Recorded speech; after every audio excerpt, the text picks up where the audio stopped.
I'm Dave with AWE. Behind me we have a Civic Type R up in the air, and Sean from AWE Installs is going to give us a couple tips and tricks for installing your AWE front pipe.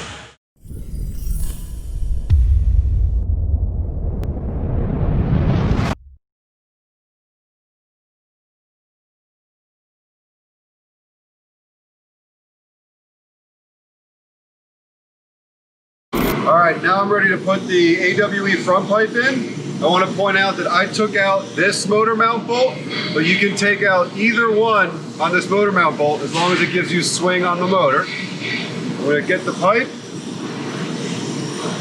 start feeding it up this direction.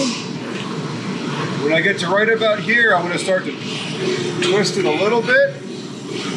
And now comes the point, this is why we took this mount out. We're going to pry the motor forward a little. It'll give us just enough room to get the front pipe installed. Sean's wrapping up the installation of the Civic Type R behind me, and that wraps up the CTR AWE front pipe tips and tricks. Technique over force will ensure a quick and smooth installation. Thanks for watching and enjoy your new AWE system.